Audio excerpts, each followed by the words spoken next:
The Good Old Grateful Deadcast, the official podcast of the Grateful Dead. I'm Rich Mahan with Jesse Jarnow, exploring the music and legacy of the Grateful Dead for the committed and the curious. Welcome to the Good Old Grateful Deadcast. This episode continues to shine our spotlight on the music of American Beauty, illuminating one of the most beloved tracks on the record, Brokedown Palace. We'll hear about what makes it special not only in its composition, but also what makes it special in the hearts of fans. Make sure to visit us at dead.net/deadcast, where you'll find the 10 episodes from last season, which contain episodes about the 8 songs on Working Man's Dead, plus 2 bonus episodes loaded with music and insight. You can catch up or revisit with the American Beauty episodes that have already been released, which now also include 2 special bonus episodes of their own.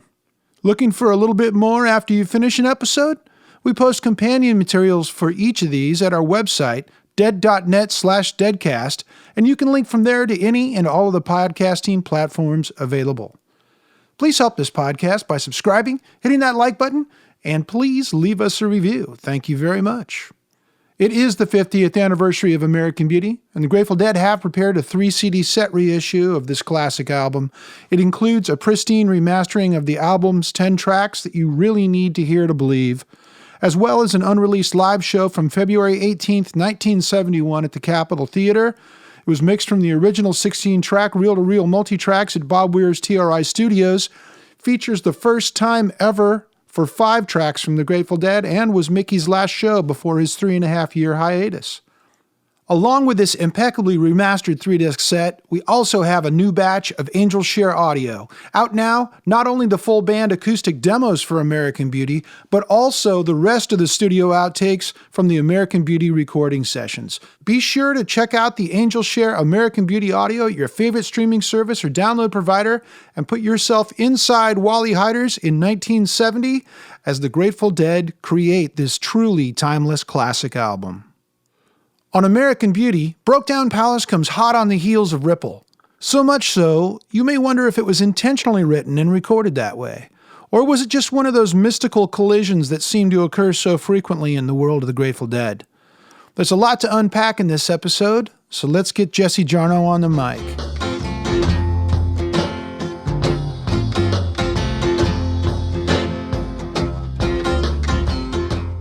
One of my favorite moments on American Beauty isn't a song, or even part of a song, but the transition between the end of Ripple into the beginning of Brokedown Palace.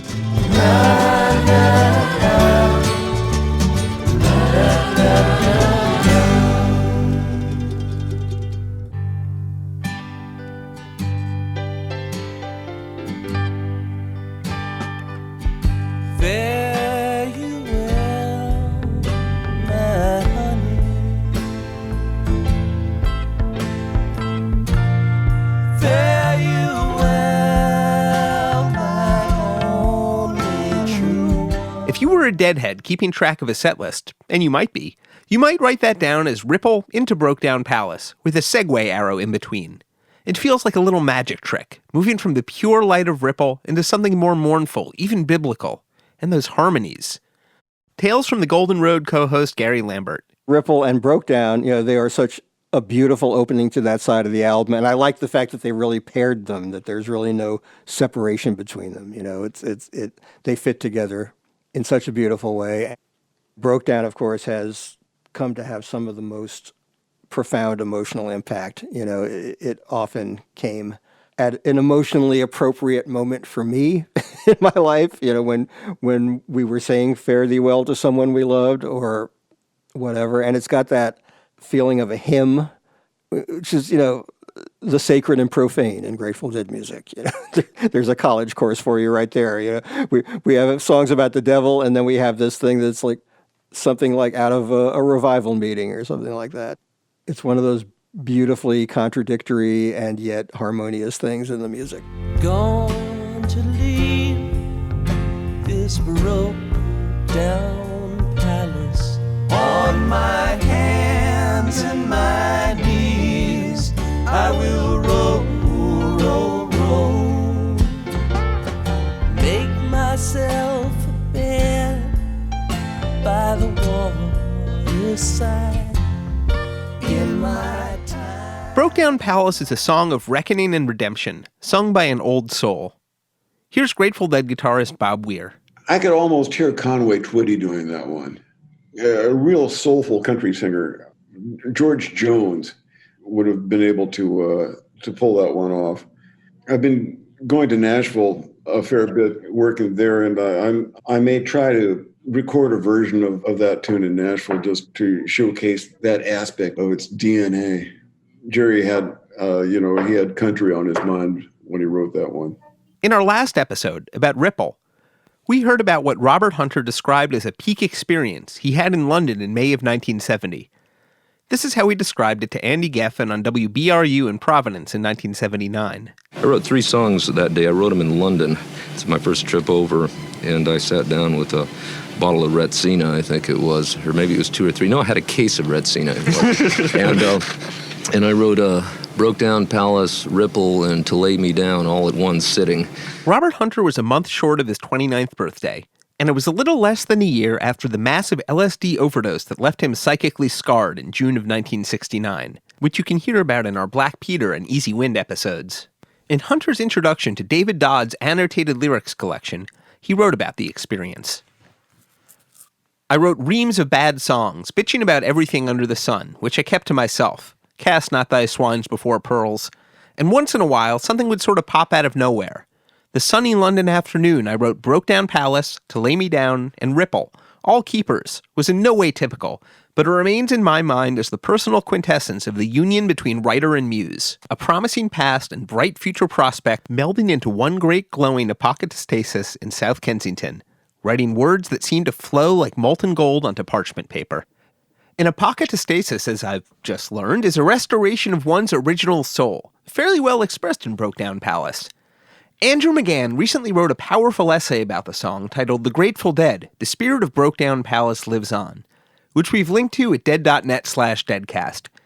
Andrew observes that Hunter's classical reference to restored paradise, to the promise we are on a road home, infuses both Brokedown Palace and Ripple with hope in the midst of death. It's a far gone lullaby sung many years ago. Mama, mama, many worlds I've gone since I first left home. Going home by the waterside, I will rest my bones. Listen to the river sing sweet songs to rock my soul. A quarter century later, in 1996, a 20-something reader of Robert Hunter's online journal wrote that, quote, "What always strikes me is that you write from the perspective of someone on his way out, not in the morbid sense, but in a way that only someone of your age and experience could possibly write," end quote. Hunter responded, "In a way, I guess I've always done that. I mean, Brokedown Palace was on American Beauty, wasn't it? And I was only around your age then. Don't know where I got the long view from, but suspect it had something to do with traumatic family breakup troubles at age 9, and subsequent boarding homes I was placed in over the next couple of years. Made a melancholy lad of me." 2.5 months after Hunter wrote the lyrics, Brokedown Palace appears on a recording for the first time. It's possible that the Grateful Dead debuted the song during one of their shows at the Lion's Share in late July, not surviving on tape. But it's also possible that what we're about to hear is the first time the Dead played the song outside of their rehearsal hall. This is from the new edition of the Angels Share, American Beauty, a demo recording, probably made at Pacific High in San Francisco on August 6th, 1970. Brokedown Palace. Well, that's just the way it is.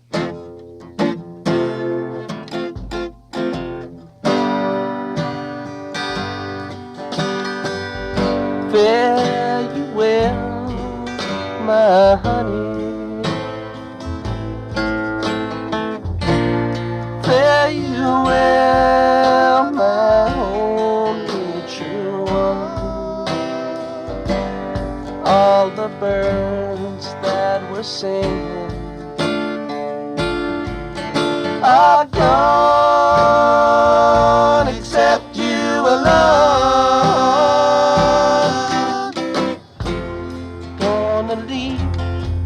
This broke-down palace on my hands and my knees. I will roll, roll, roll.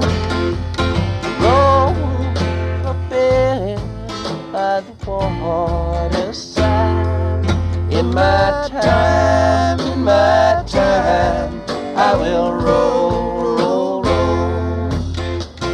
In a bed by the waterside, I will lay my head. Listen to the river sing sweet songs to rock my soul.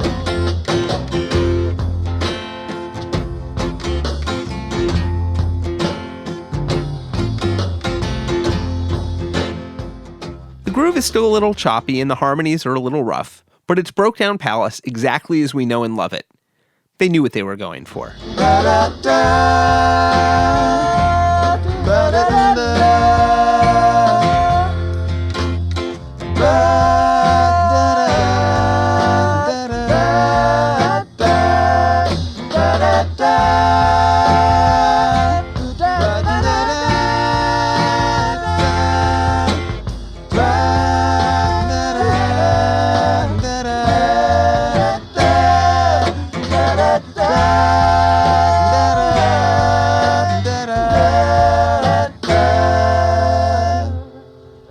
There's another element of the song that's almost finished on the demo as well, though it's not quite obvious just by listening. Robert Hunter wrote Ripple, Brokedown Palace, and To Lay Me Down on a single day. On the tape box for the American Beauty demo, tracks 6 and 7, back to back, are the song labeled Hand Me Down, soon to become Ripple, followed by Brokedown Palace. On August 18th and 19th at the Fillmore West, they played the two songs in that order, as they would a month later at the Fillmore East.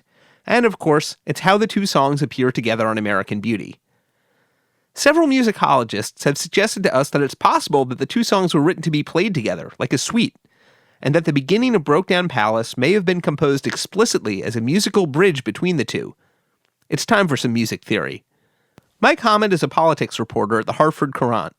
He's also a musicologist. It's very unusual for a song to begin in one key and then really the bulk of the song is in another key. That's always kind of what strikes me when I listen to Brokedown Palace. You know, that's unusual. That's not to say that it's not unheard of.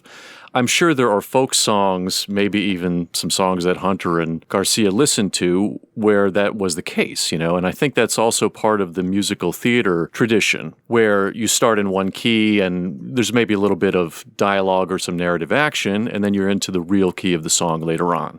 As it pertains to Brokedown Palace not only starts in G, it starts with this weird sort of 3-measure vamp in G, this odd number of measures, coming out of Ripple, which the whole song is in the key of G major.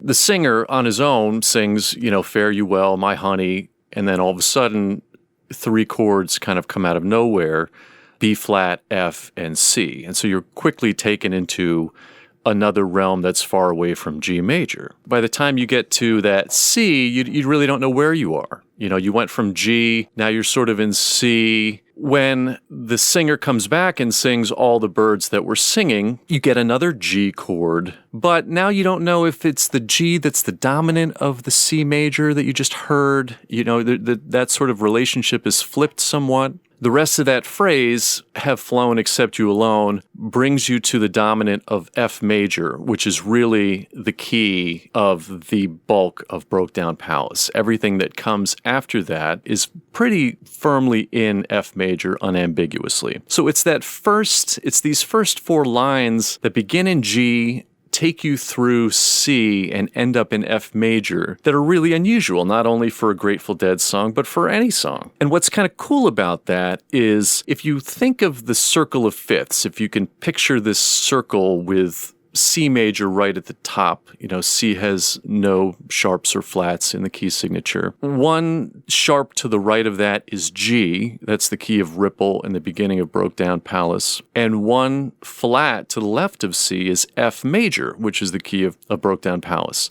So this sort of tension, this G major sharp side surface tension of Ripple, you know, ripple in still water, surface tension gets sort of broken by flattening out through C and through F major, which is really kind of a nice feeling because Brokedown Palace is another song that's about water and it's about rolling down a river. And so I like to always think about that when I listen to these two songs, the sort of the breaking of the surface tension between G major and F major, moving towards the flat side. It works for me. If you're sort of sensitive to these tonal areas, it's a nice kind of a thing that works with these two songs.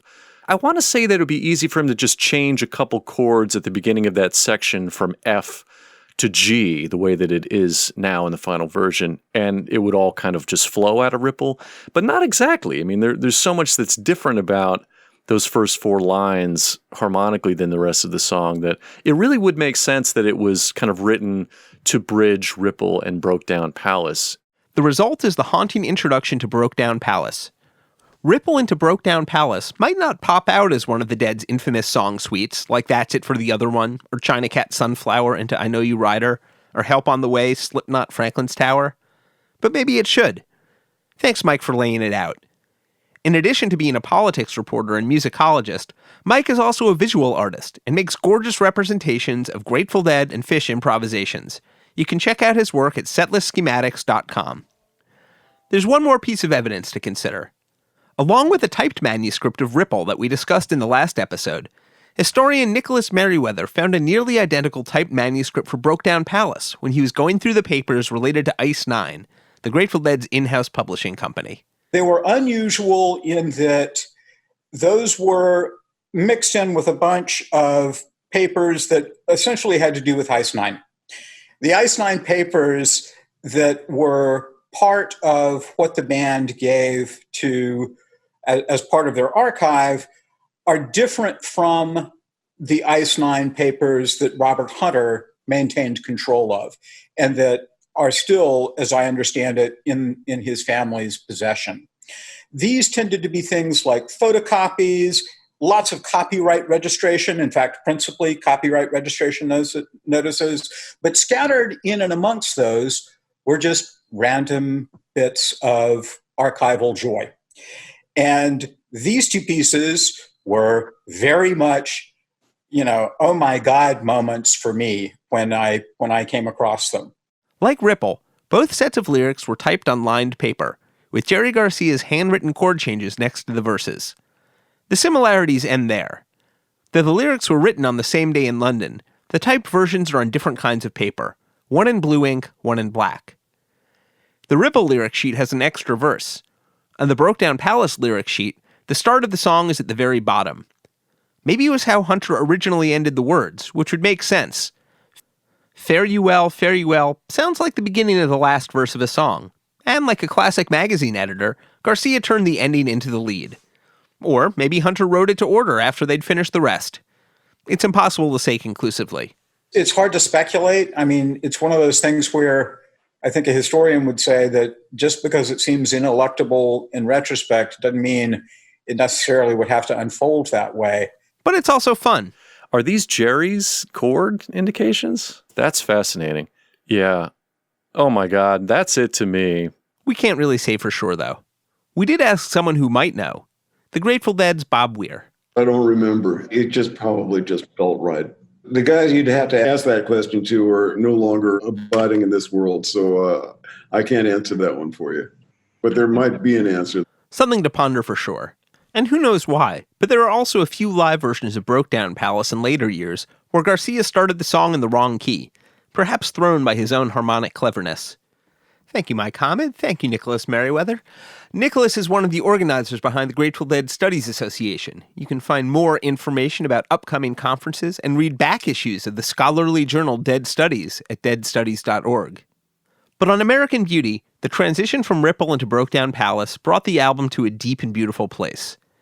In the song's very first seconds, we hear a full palette of instruments, all floating around the unusual opening changes. Strumming guitar, pedal steel stabs, dancing bass, simple percussion, and busy piano, plus a layer of vocal harmonies. Let's listen to the beginning of the song and hear how gorgeously it all fits together.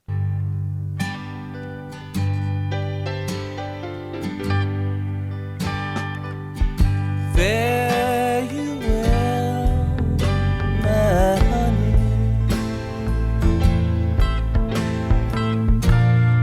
Fare you well, my only Besides the demo version on Angel's Share, there are no alternate takes of Brokedown Palace. Apparently the Dead came prepared. Here's our friend, archival engineer Brian Kehoe, to go through the multi-track tapes and give us the Brokedown breakdown. Let's listen through to the tracks of Brokedown Palace.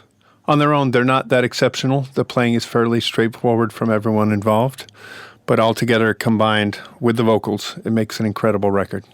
As we have before, let's start with Bill's drums. I'm just going to play you the combined drum track. Similar to before, we have some very simple microphone techniques, kick drum, overhead mics, and a snare drum mic.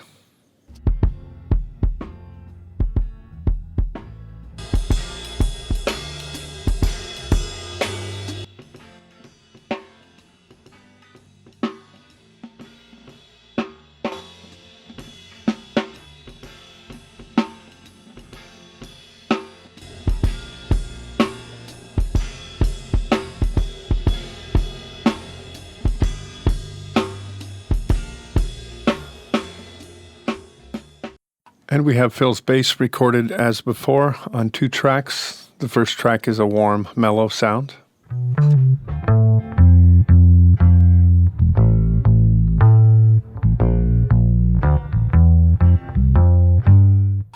And the other track is a brighter, more articulate sound.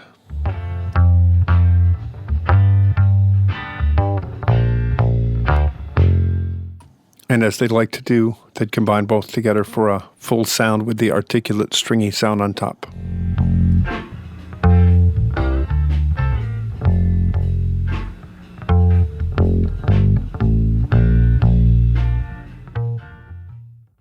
And next we have guitars. The first track is a very basic rhythm guitar played on acoustic.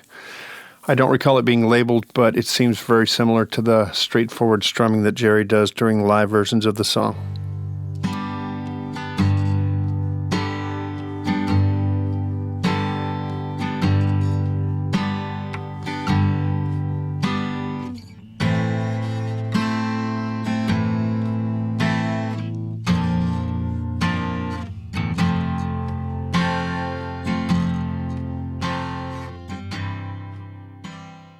And next is an electric guitar track cut at the same time, playing a little bit higher on the neck and a little bit more articulate part. So I believe this is Bobby on this one.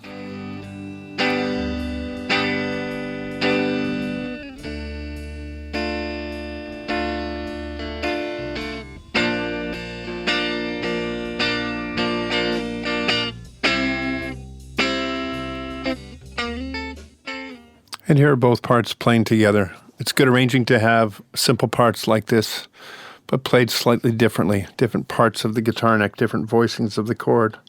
And that's good arranging so they can stack and layer together without being in each other's way.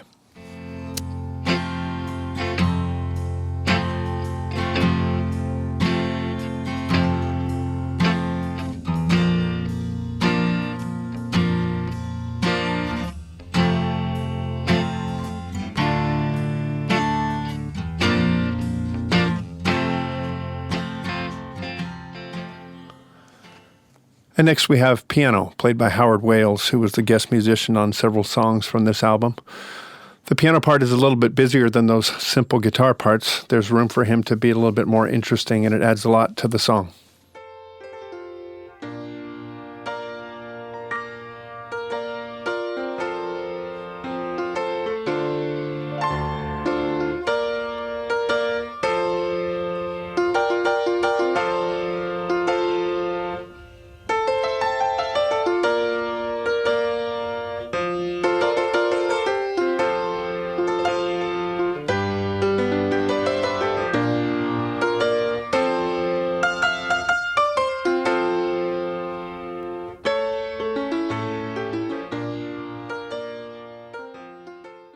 And that adds some of the gospel flavor that is kind of the root of this song underneath it all.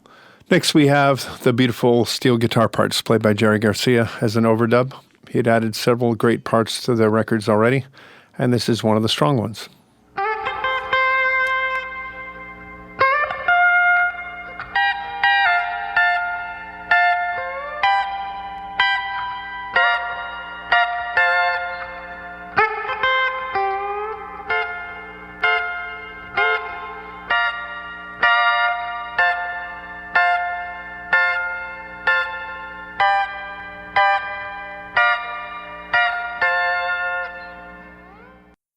Any musician that's ever tried to play the steel guitar, the pedal steel as some people call it, know that it's a beautiful, incredible sound, but it's incredibly difficult to play well. And in such a short time, Jerry had developed a real affinity for it, playing both in tune and being able to work the transposition levers and sliding the slide up and down the neck to create this kind of three-level chessboard of notes that change. It's very complicated, but beautiful to hear when it's done right. Now we're going to move into the vocals, which is really the hallmark of this song. The vocals start, of course, with Jerry's main lead vocal here. Fare you well, my honey.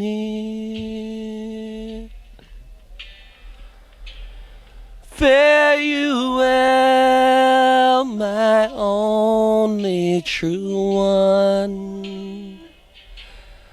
All the birds that were singing are flown except you alone. It's beautiful to hear him sing by himself on this one, and that would have been enough for most records. But one of the hallmarks of this song is particularly those harmony vocals. You could hear in the background as Jerry sang that the other singers were going in the background singing harmonies at the same time as he was recording. Let's cut to Phil's microphone, and we can hear what it sounded like as Phil was doing his vocals with Jerry leaking through the background. Fare you well, my only true one. All the birds that were singing are flown except you alone. Then we can hear Bobby's vocal cut at the same time, alternating from low to high parts around the other's harmonies. On my hands and my knees, I will roll, roll, roll. Make myself a bed. And the real magic comes when we combine those three parts together, sung as they were in the room at the same time. Great performances and an even more amazing vocal arrangement. In my time, I will roll, roll, roll. In a bed by the waterside, I will lay my head. Listen to the river sing sweet songs to rock my soul. And then we found a nice surprise on the tape. After doing those harmony vocals, they went back and set up again to add some more layers to the very end of the song. So here we're going to hear a new vocal from Jerry, then one from Phil, then one from Bobby. Do do do, boo do boo do do,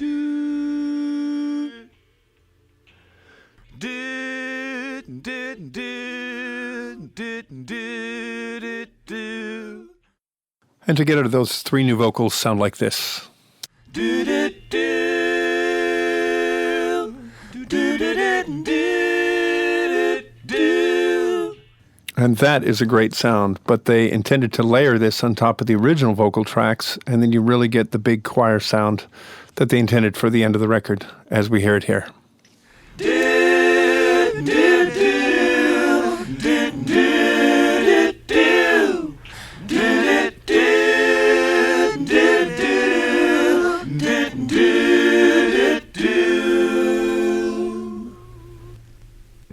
Right.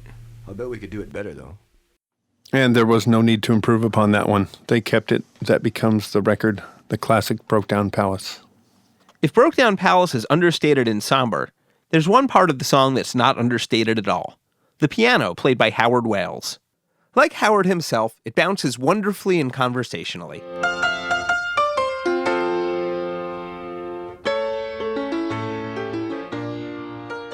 I met Jerry at the Avalon Ballroom. I remember that we ended up there on Fillmore Street. I was the person that ran the jam on Mondays. The place at 3138 Fillmore was the Matrix. Jerry Garcia was quite familiar. He'd played there multiple times with the Dead in '66, the jamming side project Mickey and the Heartbeats in '68, and the New Riders of the Purple Sage in '69. The common theme is that when the Dead weren't playing, Jerry Garcia often wanted to continue doing so. Jerry and I, we met, and it was really great. It was working with somebody, you know, that wasn't afraid to go to other different genres and things, you know. And Jerry was that kind of guy because he'd wanted to learn. He was a singer and a guitar player, but what he made possible for his voice, he basically put the guitar flavor, the things that he played, you know, and he would match that into his actual vocals. He meshed it together, you know what I mean? He had a really, look, Jerry never conceived of himself. He didn't have much of an ego at all. Jerry wasn't like that. Jerry was such a wonderful friend and such a really good person. We had a lot of things to talk about all the time, both in our nature of our growing up and family and things like that. We had some of the greatest conversations, I think, that I ever talked to anybody. We weren't friends, you know, going out to eat dinners all the time and stuff like that. I was busy, he was busy, you know. But any time that we were together, which was enough times, you know, a lot of it was music, okay? And the rest of it was just talking about everything and getting loaded. Funny guy. We used to laugh, and he'd look at me and he used to call me the Kaiser. That's what they called me, the Kaiser, at the time. You know, he said, Kaiser, what are you doing? I said, Jerry would always come up with these dry jokes, man. What Jerry was funny in is if somebody else said something that seemed silly to him. He kind of had this funny, kind of sly thing on his mouth. So when Jerry did that, man, he meant that he didn't really care what that guy said. It didn't really mean anything to him. He's mellow as a cello, man. From April through September 1970, whenever the Dead weren't working elsewhere, Garcia would head to the Matrix every week to join Wales and what Garcia called the Monday Night Band, drummer Bill Vitt and bassist John Kahn, for hours and hours of improvisation. There's only one circulating recording of the group jamming at the Matrix, released in 1998 as Side Trips Volume 1, seemingly recorded on Monday, May 18th, 1970. Coincidentally, just days before the Dead's trip to London, where Robert Hunter would write the words to Brokedown Palace and other songs. Here you can hear Garcia and Wales equally conversational playing.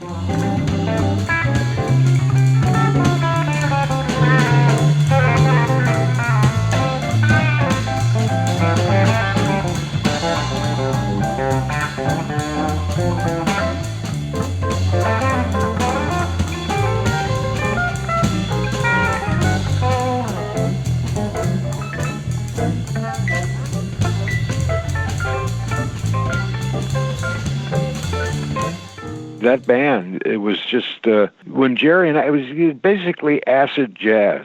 If you like pure improvisation and haven't checked out Side Trips Volume 1, we definitely recommend that you do so. The period in which Jerry Garcia played regularly with Howard Wales at the Matrix, April through September 1970, also exactly coincides with the writing and recording of American Beauty. They might seem like different types of music, but they were part of an enormous and still emerging continuum. The next year, Garcia told Charles Reich and Jan Wenner, "The records are not total indicators, they're just products. Out of the enormous amount of output that we create in the course of a year, they're that little piece that goes out to where everybody can get it."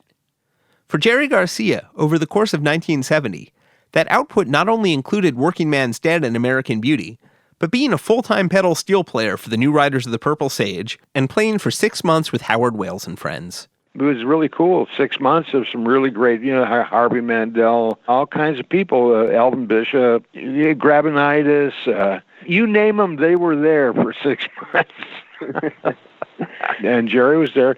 In fact, it was everybody was around at the time, you know, lots of great players. And you see, that's what the days were, man, when it was really a scene. It was a scene because people wanted to see nice stuff, you know. I mean, they really liked the very original and, you know, and things like that. People just went all over town to see everything. It was really, and it never happened again. It was such a really, you know, one of those places that packed, small places, you know, people coming from all over town. And then, of course, when everybody found out about this jam session, you know, that meant that anybody to everybody or whatever just came down, and it became a really not a good thing. It was, well, I didn't like it, and neither did anybody else, because people were jumping up on the stage, not even talking. You know what I'm saying? It was just so bizarre, man. It was like just, oh, well, we'll just play. Who the hell cares? After about 6 months of it, and then I didn't like it, and Jerry didn't like it too. The people that we knew, okay, they felt really good about the fact when they showed up, and we knew where that was all at. But then, but the overflow of people that can't play anyway, and they're just hopping up on stage, it just got completely insane. So I walked, and I can't remember who took care of it after that. I didn't want any part of it anymore.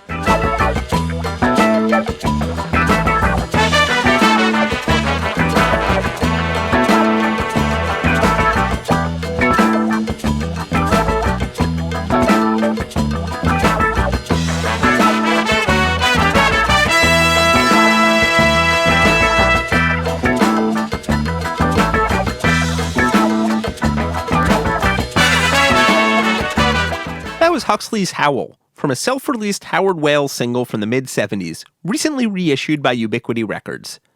You can hear that, along with Rendezvous with the Sun and the rest of Howard Wales' solo discography, at howardwales.bandcamp.com. We've also posted links on the page for today's Deadcast at dead.net. The person who took care of the Monday night Matrix jams after that was a different organist, Merle Saunders, who became Garcia's collaborator for the next half-decade.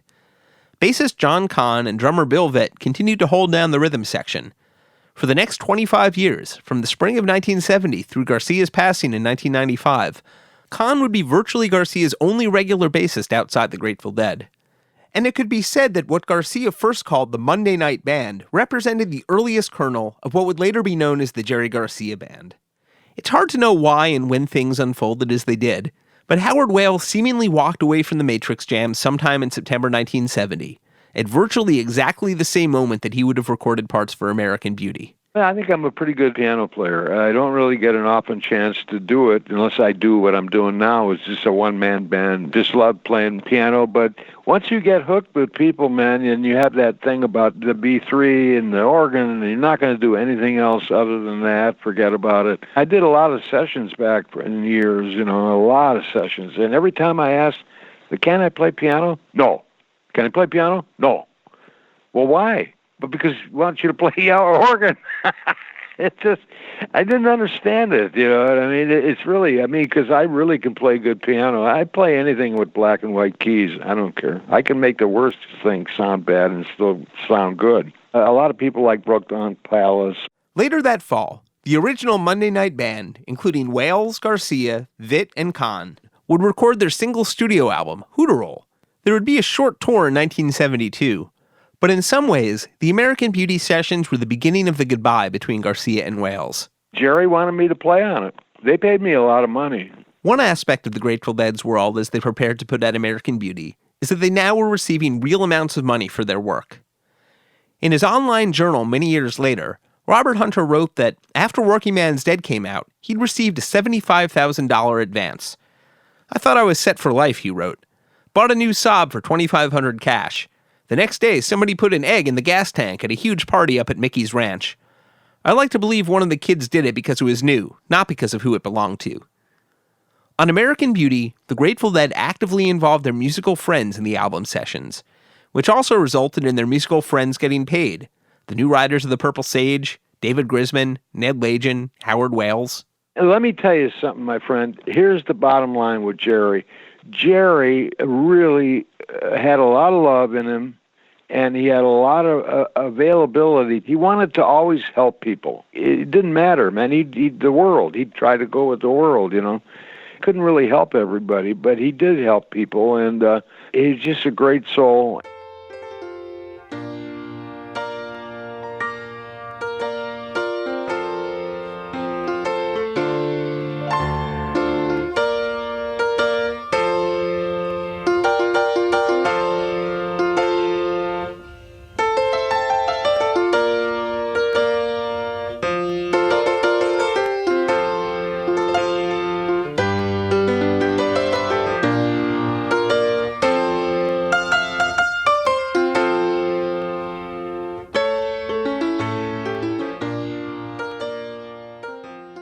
The Dead's world was beginning to organize itself in new ways. In the 60s, they'd grown from an underground art scene. Now, as the Dead turned into a real business in the 1970s, they tried to institutionalize those countercultural ideals into their own practices, as historian Nicholas Meriwether has long argued. It's not just generosity. When Garcia talks about hip economics in the Garcia, Reich, and Winter book, that's exactly an expression of what they're thinking about, which is you want to have this internal self-contained community that has a few earnways, a few pipelines from the outside world into your community, and then you circulate that money within the community very quickly. In the spring of 1970, after Lenny Hart's abrupt departure, they'd replaced him with a system of checks and balances, a group of different managers. Sam Cutler handled the band's road business, Dave and Bonnie Parker handled the band's money, and John McIntyre handled the home front. The Dead had picked up McIntyre when he was working at the Carousel. McIntyre had this very explicit idea that you're going to form a community. And McIntyre's vision, when he hires Alan Trist, he says, we need you because you're going to add this element that we need to how we're functioning. And part of Alan's contribution is to help them think about what their project and organization is in the terms that he had learned from his father while working at the Tavistock Institute, which is how do we actually come up with a healthy, functioning organization that values the contribution of all these different people and really fits, makes sense, is harmonious. It's one of the big things that Alan does. Alan Trist was an old and close friend of Jerry Garcia and Robert Hunter. The three had met in early 1961 in the early days of the Palo Alto folk scene. He'd been a passenger in the fateful car accident that sent Garcia down his artistic path, which we discussed in our American Folky episode last season. A heady thinker and roving mind to match Garcia and Hunter, Alan Trist became an official employee of the Grateful Dead in November 1970, the month American Beauty hit stores, as the head of Ice Nine, the band's new in-house song publishing company. I do remember the income from Working Man's Dead was extraordinary for all of them, and I remember Hunter beaming with, now we can really get going with our songwriting, and Ice Nine could become a real entity. The name itself was chosen while they were a partnership, back when the partnership was set up in the, 67 or 8. It ran as a partnership for some years before Ice Nine incorporated. The name Ice Nine came from Kurt Vonnegut's novel Cat's Cradle, a fictional supercatalyst that transforms all it touches. There were several readers, but Hunter was the one who put all his thought into what Ice Nine should mean, what it should be named. And, he was given control of Ice Nine. Originally, it was really Garcia and Hunter because the Weir Barlow songs didn't really come on until later. When Ice Nine was set up as a corporation, Jerry really said, Bob, this is your bailiwick, and it always remained so. And he chose the name, And also the hexagram, which is the logo, the I Ching hexagram, gathering together, changing to holding together, which is a natural way that people thought back in the 60s. Lemeiux was the mystically named offshoot that provided the Dead's equipment, named by Owsley Stanley for the alchemical vehicle of transformation. Ice Nine was Robert Hunter's own mystically named vehicle. You can see the Ice Nine hexagram logo at dead.net/deadcast. Straight economics is the first reason that the Dead formed Ice Nine. Since they had their own administrative office, publishing their own music saved anything from 15 to 30% payable to an external music publisher. The writers won. Secondly, control of licensing. We were able to take a personal approach to licensing, whether to record companies, lyric quotation in books, or song use by other artists. This built up cool relationships over the long run. In-house was close at hand and trustworthy. In addition to the increased prominence of the Dead's original songwriting, they first began touring nationally. And all this increased activity put pressure on the Fifth and Lincoln office for more personnel.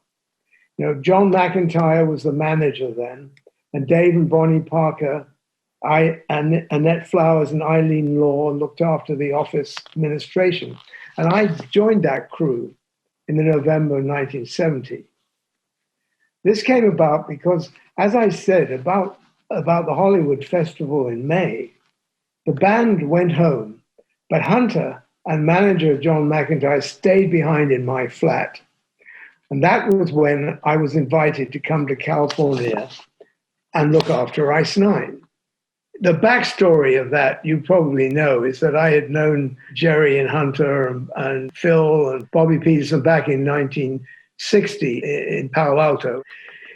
As to why they asked me to manage an in-house publishing company, this goes to the GD's philosophy of management. The music industry was famously shady in those days, and the band did not want to trust their activities and business to outside agencies and music companies. So they very early on decided to do it themselves with their friends and companions from around the Haight and from before in Palo Alto. All the people in the office in San Rafael and also Rock Scully and Danny Rifkin a year or so earlier in 710, they were all friends, old and new.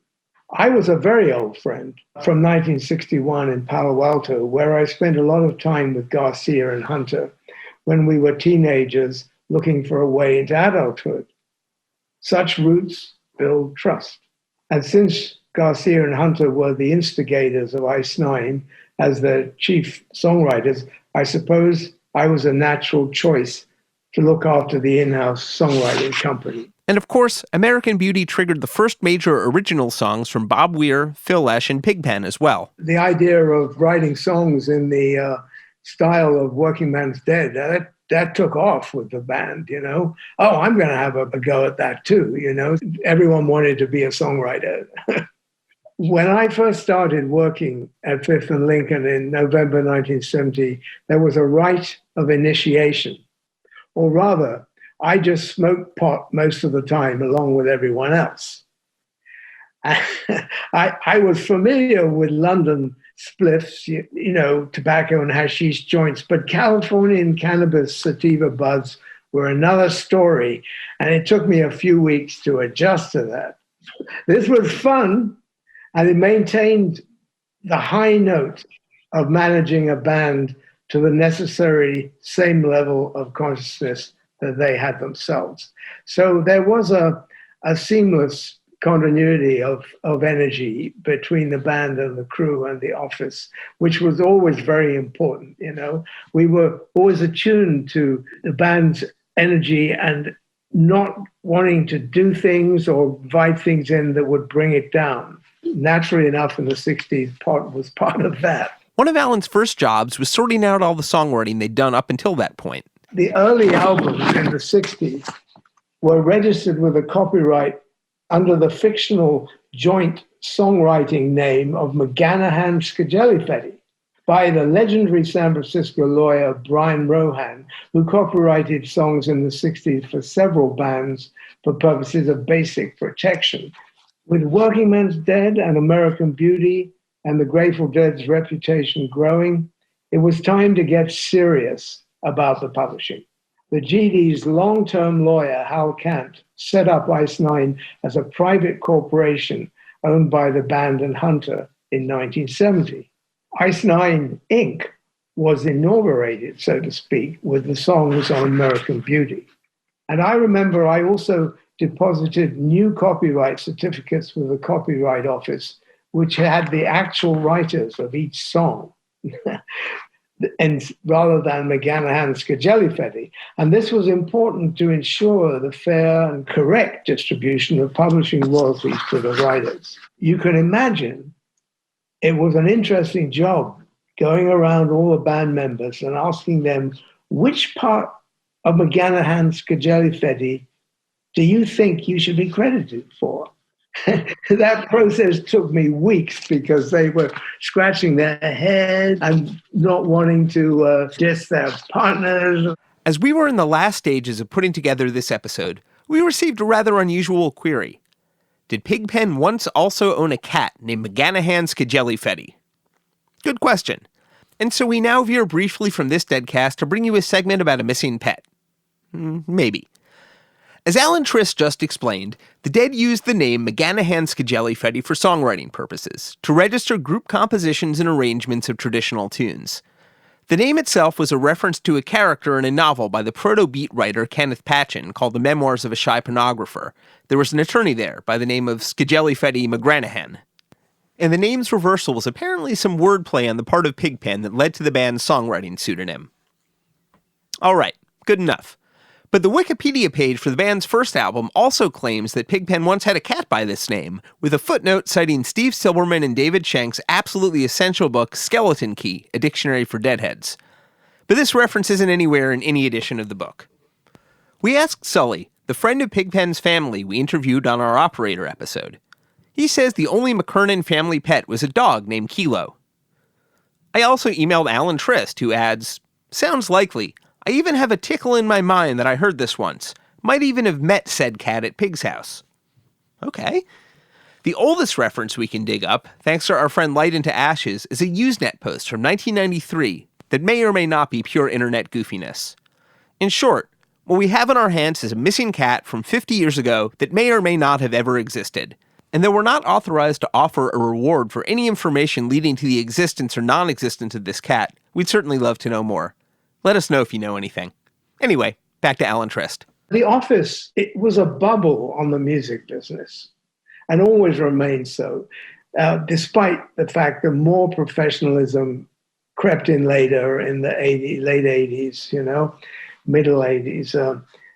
And in those early days, there was a constant traffic in and out of the office. The crew, the band, engineers from Front Street, artists from Mouse Studios, old friends from the counterculture in the city, returning vagabonds from abroad, any number of associates with ideas and projects. It was never a dull moment. And in fact, Fifth and Lincoln was something of an ideas factory. It was like a hub for innovation and ideas. It was a great place to work, Stanley or Mouse would bring in the artwork for the covers, would be lying around on the table for a couple of days. People would come in and out, make comments.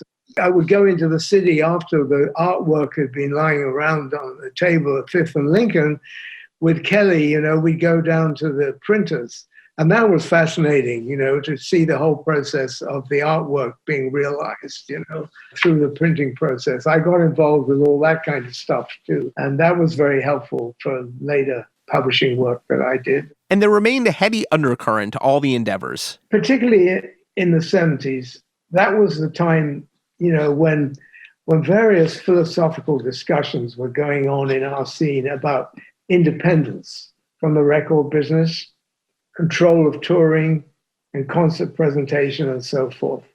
70 to 74 till the hiatus, this was big discussions going on. So there were many, or shall I say, not discussions, but arguments with Bill Graham about the concerts and with Warner Brothers about the recording and release of albums. McIntyre and I would be down in LA or in San Francisco all the time talking about these issues. Bob Dylan heads will be familiar with the stories of the many songs that Dylan copyrighted through his publisher in the 60s and 70s that nobody has ever heard. Ice Nine did no such thing. In fact, Robert Hunter seemed surprisingly mellow about it all. When an album came out, I'd have a physical copy, and I'd give it to my lead sheet maker, and he'd listen to it and write down the music and the words. I got nothing from Hunter or the musicians, Well, I would sometimes get Hunter's words. That's true. Then the question of what was the lead sheet maker hearing, and was that different from what Hunter had written down? And as we know, that discussion amongst what the Deadheads heard and what the band intended has always been fungible, shall we say. The song is out there in the cosmos. I mean, Hunter's attitude was the song wasn't really finished until all of that process of who was hearing what went down. He wasn't that strict about what the word should be, There was no copywriting in advance there, which caused a little bit of problem when Box of Rain, Hunter's collection of lyrics, came out, which was his own compilation. And because there were a number of songs in there that were not on the album. He actually put a little notice in the preface to the book saying, that people could use these songs. And over the years, they've been picked up by other artists, But then other artists had already put music to it, and then somebody wanted to put new music to it, which is not really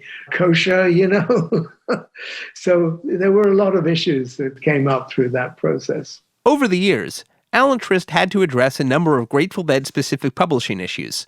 For example, there was the issue of the jams the Dead played that earned the official title Space, Space, Space, Space, Space, Space, Space, Space, Space, Space, Space, Space, Space, Space, Space is an interesting story, actually, because it goes to the whole question of improvisation and jams. At some point, when the legacy releases started coming out, after Jerry died, there came an issue. Space was copyrighted, for sure, both as a title and as a demonstrable piece. I forget quite which piece was used to do that technically with the Copyright Office. But before that happened, there had to be a distinction made between what was improvisation attached to a particular song, either embedded in it or tailing off from it, and what was improvisation that happened between songs, for instance, and was not necessarily connected with a song. And Space was classically that. It was something that happened between songs, or flowed out of the last song of the first set or whatever. Some of them began to have their own names, like Spanish Jam, Mind Out of Body Jam. There was a half a dozen of them, right? And I remember copywriting those because they had that specificity musically that allowed that to happen. But then there was all kinds of other stuff, what other people in the music business call, the Dead and noodling, right? Or whatever. The didn't have quite that specificity. We wouldn't look at it that way. Along with Robert Hunter, Alan was naturally friends with his other major client, Bob Weir's lyrical collaborator, John Perry Barlow. It was through Barlow that Alan made an indirect contribution to Grateful Dead songwriting. He used to say, well, Weir and I are the B team. Garcia and Hunter are the A team, which was very humble of him, put it in that context. So he followed the general setup of Ice Nine without any question, In later years, I had lots of conversations with Barlow. In fact, I went to his ranch at the time of Ace, when that was coming out, and spent a couple of weeks in a winter in Wyoming. He was working on those songs. I remember Cassidy. We talked about that a lot. He was in the middle of Cassidy, and I remember I pointed out to him, well, you're talking about Eileen Law, but there's another Cassidy, Neil, And he said, yeah, I know, and then he said, okay, I'll weave it in there. And so hence that line about something about a Cadillac. Lost now on the country miles in his Cadillac. I can tell by the way he smiles, he's rolling back. Come wash the nighttime clean. Come grow the scorched ground green. Blow the horn, tap the tambourine. Alan Trist was part of the Dead's secret fabric for their entire career. Even as the Dead moved between Warner Brothers, their own independent labels, then United Artists, Arista, and beyond, Ice Nine remained the truly independent hip economic valve that operated in parallel to the band's touring operation. From his post at Fifth and Lincoln, Alan Trist not only watched the music flow by, but tended to it, as the songs generated new versions of themselves. The music on American Beauty remained hits within the Grateful Dead's own repertoire.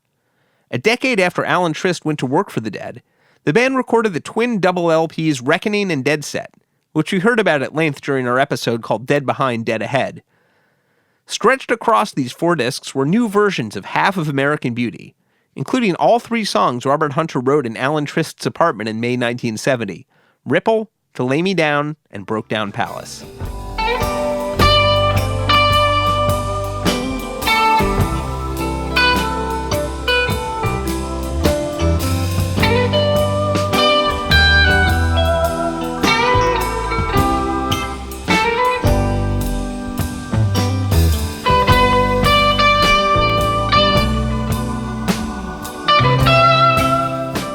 That was Brokedown Palace from Dead Set, recorded October 3rd, 1980 at the Warfield Theater in San Francisco.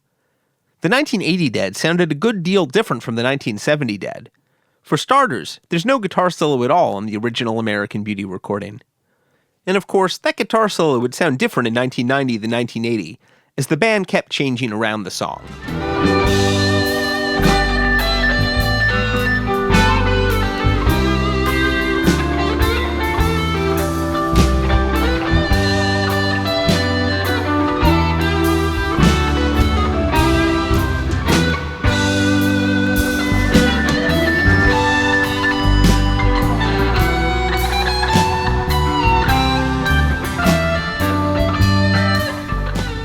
That was The Dead in Hartford, March 19th, 1990, on the Spring 1990 box set. But as tours and live tapes came and went, and new fans discovered The Dead, American Beauty remained constant. New Yorker staff writer Nick Paumgarten. In the summer of '84, as a newly minted head of 15, I listened to that cassette, a cassette of American Beauty, like 1,000 times over. I had that and the Big Chill soundtrack on a boombox for a month. It was just one of those places where there was no radio. I didn't have my tapes. I didn't have my records. I just had these two things. So it was like Motown and American Beauty for a month. I had seen two Dead shows in June that summer. That was Meriwether, 626, 627, 84. And those shows, they were kind of overwhelming and mysterious. I'm talking about the music. The scene was the scene, but the music, I'd listened to tapes, but there was just so much going on. I was still finding my way into understanding what was going on and who was playing what. The Dead's music of that era, like 1984, was really dense. There's a lot of information in it, busy. I think that's one of the reasons why people don't like it as much. Brent's all over the place. Phil's not laying down like an obvious line. It's all over the place. Garcia's just like nodded over and just like throwing thousands of notes. And so, I'd had that experience of seeing them live for the first time, not knowing all the music, not knowing all the songs, just being sort of overwhelmed by it. And then 2 weeks later, I'm in a place where all I have is this Motown Greatest Hits tape and American Beauty. And I listened to American Beauty several times a day, over and over and over again. So here was this other thing, like this tape of beautiful, clean recordings of songs that were like hymns. They were just perfect. There was beautiful singing. There was this sort of sense of, majesty and loss, the ravages of time. And it sort of made sense in the context of what the band had become, what I'd just seen in 1984. It was like I'd seen these guys who looked like hell playing on stage, this like really busy, crazy music and this really busy, crazy scene. And here was this clean thing made in 1970 and yet really seemed to be about what they were to become in 1984. It was like a time machine. So you listen to these songs like Brokedown Palace or Addicts in 1984 and they had this power. They were describing something that was going to happen to this band, like the sort of sense of loss. There's just meaning and pathos in these songs from 1970 that reflected on what was going on in 1984. It was like a hymnal or something. And while the American Beauty version of Brokedown Palace became canonical for generations of new fans discovering or rediscovering the album on CD, the song itself roamed the cosmos. It wasn't a song that jammed. That wasn't its function. Almost exclusively, Brokedown Palace was played in the show's encore slot. In the specific conditions of the Dead's concert repertoire, it took on its own meaning. Here's Grateful Dead archivist and legacy manager David Lemieux. It's a song that, and I'm certainly not alone with this. Most of my Deadhead friends, and I remember when we had John Mayer on the Shakedown stream, he said the exact same thing. But I left home to follow the Dead at 16, and I saw them, I don't know, maybe a dozen times at 16, and by 17 I was seeing them 20 times a year, 25, 30, and before you knew it, my entire life revolved around seeing the Grateful Dead and making Dead tapes and talking about the Dead, and it was an obsession, but it's pleasing. And I certainly wasn't alone. My parents were very supportive of it too, whether it was letting me knock off of school for 2 weeks at 17 years old, or even loaning me money because mail order and I didn't get a paycheck for 2 weeks and I needed $200 right now so I could order the tour's worth of tickets. They would loan that money sometimes. They were very supportive of it. And every time I saw Brokedown Palace, which was often enough, it was a once every 6 shows encore, and you could see it at the end of a run of shows. And every single time, Mama, Mama, Many Worlds I've come since I first left home, that was my life in a nutshell. I'd be at the show and they'd be encoring with it, and I would sing that song to myself. It was my way of saying, thanks, Mom and Dad, and letting them know from 1,000 or 3,000 miles away that everything's going to be okay. I'm growing. I'm here. I'm safe. This is my community, and I'm growing. Many worlds I've come. And that song, Goosebumps talking about it. And I saw some really good ones too, and very meaningful. And it was a song that, similar, if you saw the Dead on a Sunday night, there was a very high likelihood you were going to see Samson and Delilah. High likelihood you were going to see One More Saturday Night on a Saturday. Likewise, at the end of a 3-night run, if they hadn't played it at the previous run, let's say, there's a very good chance you're going to see Brokedown Palace on the final night. Sometimes they play it on the first night and you'd be like just confused. When you have that level of anticipation, which didn't happen very often with the Grateful Dead. Now, if you saw like 6 shows in a row and they hadn't played China Rider yet, there's a very good chance that second set's going to open with China Rider. So when it did, you weren't overly surprised and you were relieved and you were happy. Brokedown was the same thing. If they hadn't encored with it for a while and it was the final night of a run and they go into it somewhat expected, as unexpected and unpredictable as Dead set lists were, Brokedown was a song that you could sort of predict. It was only an encore when I was seeing the Dead. And when they did play it, I loved it. It was my way of silently, telepathically telling my parents that I'm growing here and I'm doing well and I'm getting a heck of an education. Don't worry about me. I'll be fine. And they knew that. That was the other part. They were very supportive of it. They knew my Deadhead friends. They knew every time I came back from Dead Tour, I was a very good version of myself. Mama, mama, many worlds I've come since I first left home. Going home by the waterside, I will rest my bones. Listen to the river sing sweet songs to rock my soul. I completely relate to what David Lemieux was saying at the end of this episode. I recall frequent 3-show run Sunday closers of Brokedown Palace, an apropos soft landing after a weekend of hard charging that left you floating your way out of the parking lot. Thanks very much for tuning in. Visit us over at dead.net/deadcast. Spread the love and like, share this podcast with your neighbor. See you next episode. Executive producers for the Good Old Grateful Deadcast, Mark Pincus and Doran Tyson. Produced for Rhino Entertainment by Rich Mahan Productions and Jesse Jarno. Special thanks to David Lemieux. All rights reserved.